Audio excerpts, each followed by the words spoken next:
Do aliens exist, and are they among us? Are weird creatures lurking in the darkness?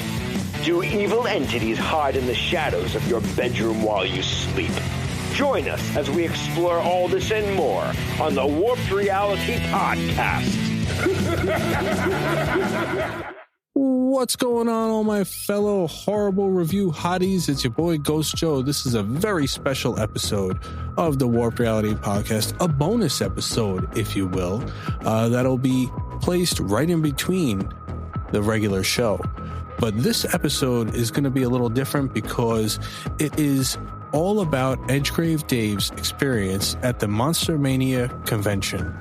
And I'm not going to waste too much time because Edgegrave has a lot of great things to share with us, from the people he met all the way up to some tips on how to go about surviving some of these cons. So without further ado, here's my buddy, Edgegrave Dave. Hey, what's up, fellow grave diggers? Edgegrave Dave here with a very special, horrible review. What we are going to discuss on this episode are conventions, or as some of you call them, cons. I just came hot off the heels of Monster Mania 52.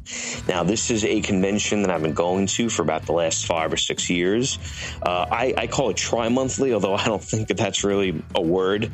The reason why I say that is it's usually done in March and in August. This is the first time that I have seen one in November. It does draw some very big names. And before I get into that, I just want to say, spooky season as of right now is behind us, as at the time of this episode, Halloween was pretty recent. But it's always spooky season here on the Warped Reality Podcast and on Edgegrave Dave's horrible reviews. So here we go. Let's get into it. One of the main reasons I just had to go to this convention is because, and I promise I will discuss this in a future review, A Nightmare on Elm Street 3, Dream Warriors, 1987, one of my all-time favorite movies, not even in the horror genre, just favorite movies. The special effects, the storytelling, what Freddy Krueger came to be as a pop culture icon, although not everybody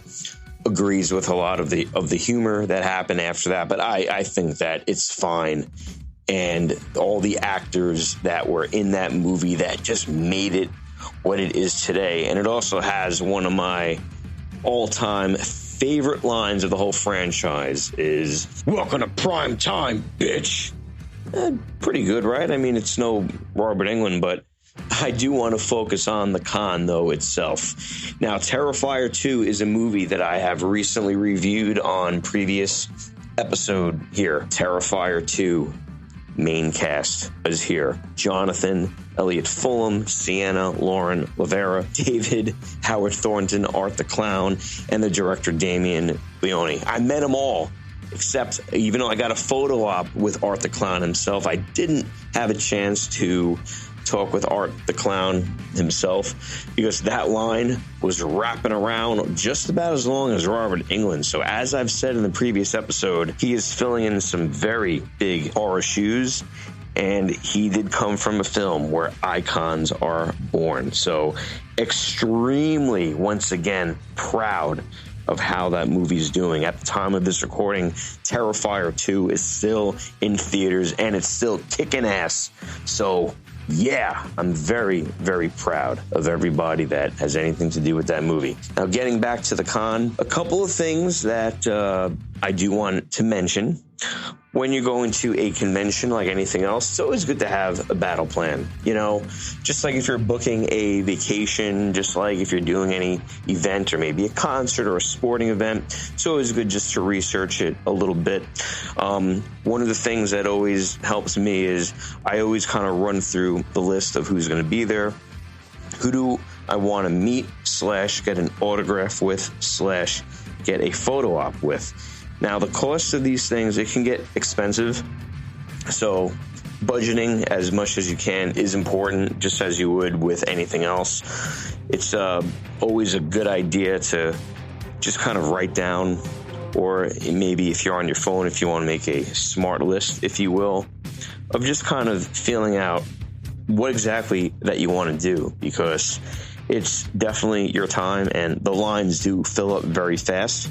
One of the things that I very much enjoy doing is getting there 1 hour early. There's usually, at a lot of these things, there's a admission pass where you can pay just a little extra. It's not too bad to get there 1 hour early for the doors opening. This could allow you to actually jump on a line, meet the actor or actress of your choice, and if they're there, then you can knock that out right then and there. There's a lot of merchandise. I mean, I see things here that you just can't find anywhere else. I saw this one guy that had custom movie posters where he made it 3D. He almost made like a diorama, and he put lights in them. And this one that I saw for The Fog was just incredible. The way that the light shone through that, somebody else made coffins with movie art on it. Some of it were movie posters. Some of it was just original ideas based off of movies, all the way from Universal Studios monsters like Dracula and Frankenstein, all the way up through Jaws and slashers like Freddy, Jason, Michael, Chucky, and now Art the Clown.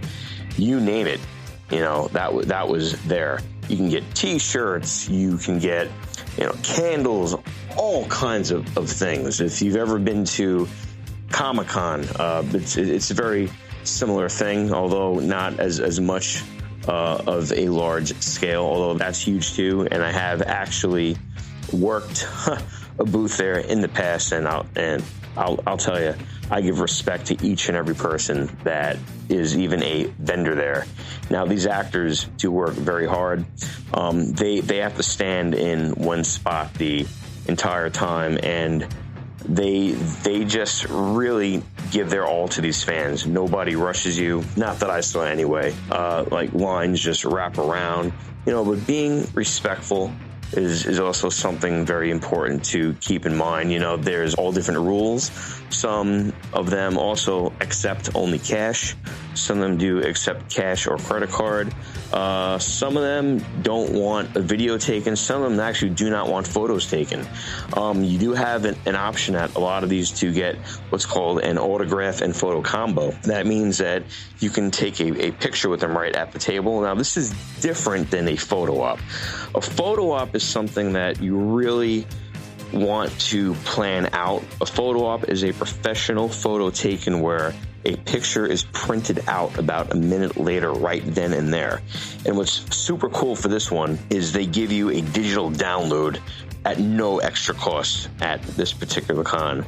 That means that even though that the picture prints out, you can save it right to your phone, and then you can do with that picture as you wish in high resolution. In the past, I think it was like an extra $15 to have that done. It's very important, and I cannot stress this enough. If you're going for one day, as I did, I wouldn't do more than 3 photo ops, and that's a very good rule. The reason being, sometimes these photo ops do take a little extra time than advertised. There is a printed schedule. It's right on the website of all of these things. Usually comes out about 2 to 3 weeks before. So do plan accordingly. If you have a photo op that's at 1:25, and then there's another one that's at 2 o'clock, there's not a lot of time in between to jump on an autograph line. So that might be a good time to use the restroom, maybe get some food, if there's not a very long line. But just make sure, because when it's last call, they do mean just that. Last call is last call. So if you miss that person, they will do their best to maybe upgrade you to a different actor or actress, but they can't accommodate that all the time. So absolutely keep that in mind. In this particular con, I did meet 2 people that I had a photo with, Devin Sawa, and also Art the Clown, David Howard Thornton himself, with the director Damien Leon. Man, that Terrifier 2 is just steamrolling. I'm still very high on that movie, I must say. And the conversation that Damien and I had was just awesome. I mean, former Staten Island resident, just as I am, so we were kind of talking about that. Both of the kids from that movie And I was talking with Elliot and two parents from Little Punk People. Sienna was just, I congratulated everybody. As far as the Nightmare people, I got to meet every single patient from Weston Hills, with the exception of Kristen Patricia Arquette, who was not there. But man, it was great meeting Joey, Kincaid, Philip, Jennifer, Will, and it was just, Taryn, any questions that you have, they will definitely answer them. One of the things that I also just wanted to quickly mention was Ira Hayden, who did play Will from Nightmare 3, the kid in the wheelchair, that's the Wizard Master. He did play he voice acted Little Stay Puft in Ghostbusters Afterlife, and he did sign something for my daughter, which was very nice, and at no extra cost. So thank you very much for that, Ira. Philip, who was in the movie Bradley Gregg, one of the cool things was after I said my story of when I was 7 years old and I was expecting Scooby-Doo, which I told everybody, and my father brought home Nightmare 3, he told me that when he was very young, he saw a film called Bad Ronald about a kid that's in the wall and there's a house, and I will definitely have to check that out and probably review that one as well. So thanks for opening up my eyes. Joey Rodney Eastman, I actually might be hard to believe now. I had a pretty bad stuttering problem when I was very young in my youth, and his character Joey was mute through most of Nightmare 3, and he had to gain the strength to fight Freddy, and that kind of helped me in a way. And he said, you know what, it's great that you can find different connections and positivity with these characters. Jennifer from the movie, Penelope Sudrow, just such a sweetheart, and just talking to her about her scene with the welcome to prime time, bitch. Had to say it again, didn't I? Yeah. Just how we're discussing it, and I just asked them all if they knew what the franchise was going to be, and of course, for them it was a gig, it was work, something that they were doing as probably a stepping stone in their career, but they all built something very, very, very special. And with Heather Langenkamp, Nancy herself, I did during the photo when we're taking it, they said, okay, guys, like instead of say cheese, like let's say like Dream Warriors. And then of course, being me, I'm like, ain't gonna dream no more. It was just awesome. So Devin Sawa too, just great guy, and he's currently he's several different characters on the Chucky show. Actually, great show to watch, by the way. And he played Casper, Idle Hands, Final Destination, just all great movies, and just very, very down to earth guy. Just had a terrific time talking with him. Another thing to note is there are many items that are okay, and then there are some items that are not okay. In most cases of what I have seen, just about anything and everything can be signed. I've seen people with weapons. I've seen somebody actually had the popsicle house that Kristen in Nightmare 3 created, and they had that signed. Somebody actually had the bath pillow that Nancy uses in Nightmare on Elm Street 1. It was a different color, but the same type of thing. So that's always very interesting to see. The horror community in general is a very nice, welcoming, giving community. When you're there, even though that you're amongst strangers, you're really there amongst friends, and it's just so cool. You see a t-shirt that somebody's wearing, or if you're online to meet somebody and there's somebody else there, you can immediately just start talking with that person about the movie. I mean, I know that I can, and as my wife can attest, I don't shut up anyway. So I had a really good time talking about these films with the people that were on the line. Just have fun with it. That's the most important thing that I can say, but be prepared as well. Financially, just make sure that you put enough away, because a lot of these things, do eat it up quickly, and, you just want to make sure that, most importantly, that you're there to meet the person or take the photo with the person that you had chosen. So have fun with it. Definitely check it out. This is a really excellent con. It was spread out very well. I think that the Expo Center right outside of Philly, once again, was done very well. I also do like the Cherry Hill layout that I've been to in the past. It's in a hotel. Come in costume or don't. It's totally up to you, but you will be in there with welcome arms. So cons are just awesome. Just do your homework, have a great time, and as always, just be safe out there. All right, back to you, Ghost Joe. Hey, thanks a lot, Edgegrave, for that awesome review. Yeah, I've never actually been to a con. I'm going to have to, maybe meet you at one of these things one time, because I'd love to meet some of these horror movie people as well. I definitely would have loved to have met Patricia Arquette. I'm a little upset that she wasn't there. She's kind of a horror movie crush for me. I love that lady, even when she was in Medium as well. And Stigmata. Don't forget Stigmata. She was great in that as well. But yeah, I have never been to a con, but I have been to the NAMM show, which is, for those of you that don't know, I'm a musician. I play guitar. Dave is also a very accomplished singer as well. But I had been to the NAMM show, which is a huge music convention out in Anaheim, California. There's also one in Nashville as well.